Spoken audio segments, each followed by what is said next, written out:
Hey guys, welcome back to the business of art. I've gotten some questions recently regarding shipping and some ways to make it a little more cost effective possibly and things like that. So I'm going to go over that today. First things first is packaging and how to not spend a lot of money on that.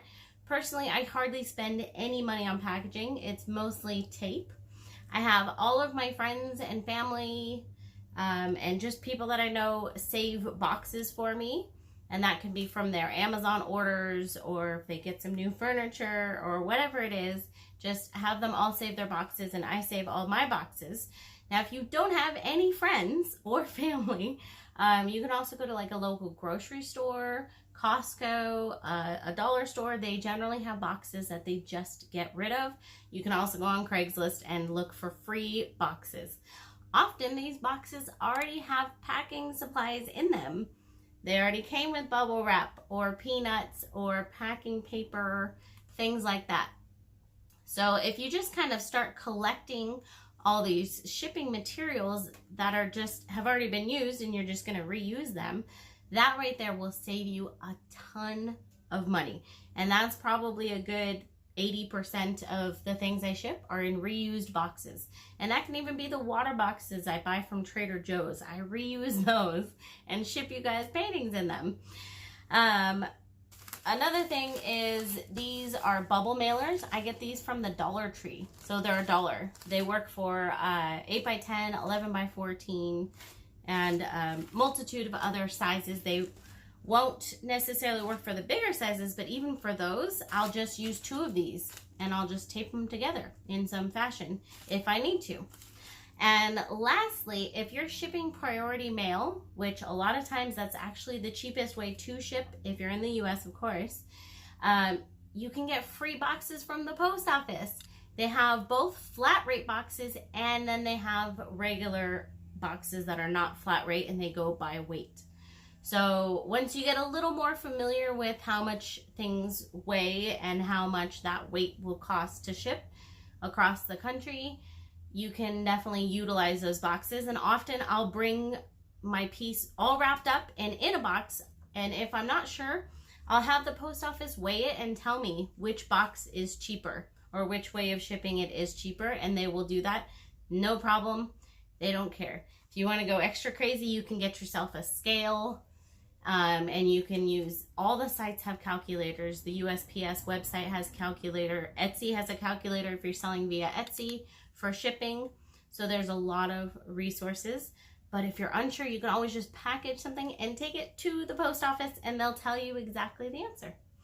All right, so next what I did is I took this package. This is an 8x10 and I've packaged it up the way that I normally package my paintings. In fact, a little extra packaged because if I was shipping this internationally, I would package it extra. So inside is parchment paper, cardboard on all sides of the painting, and then a lot of bubble wrap. And if you haven't seen how I package my paintings, I'll put the link for that down in the description. But I took this and I took it to USPS, UPS, and FedEx. Because I was like, well, I've always just gone to the post office. I know there are other people that just go to UPS and other people that maybe just go to FedEx. But I want to see what is the actual pricing. Now this is 11 ounces, so it's not very heavy. It's lightweight. It's not big. And I gave them 3 addresses because I figured that's important. So if you're going to USPS, you're shipping something like this, 11 ounces. It's an 8x10. Shipping it to New York, first class is going to cost you $5.66 and priority will cost you $9.30. Now this is from Los Angeles to New York, all the way across the US. So if you're on the East Coast and you're shipping to the West Coast, that's pretty much the maximum it's going to cost you to ship to the United States, okay? Now if you're shipping it to England, it's going to cost you $24 first class, that's the cheapest, or $52.60 priority mail. That's a huge difference. One big difference though is the priority mail comes with tracking, but $24 is not bad to ship to England. And then I gave them an Australia address And the pricing for Australia was surprisingly a little lower than England. So $23.50 to Australia first class, or $50.60 priority. Okay, so that gives you a little bit of an idea.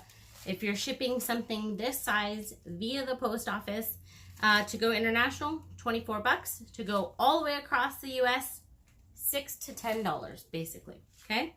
Then I went to UPS, and they were by far more expensive. So shipping their first class slow rate was $12 basically. Like, that's just their cheapest. Shipping to England and Australia, both over $100. Redonkulous, okay? And then I went to FedEx. So shipping their basic, cheaper, $11 to New York, and once again, over $100 to both England and Australia. Long story short, if you are shipping something lightweight, do not go to UPS or FedEx. It doesn't matter if you have an account, you're going to be wasting money. Ship via the post office. Now, if you guys would like me to redo this experiment with a heavier painting, because that's where UPS or FedEx might come in a little cheaper, I'm not sure, let me know and I can do that. I'm going to be shipping a heavy painting soon, so I can package that up and I can take it to all three again, have them weigh it for me and have them give me quotes, so I can let you guys know if you're shipping a larger, heavier painting, which one would be cheaper. But for now, I hope this was helpful. Please do not be afraid of shipping. It's really not that difficult. It's not that expensive.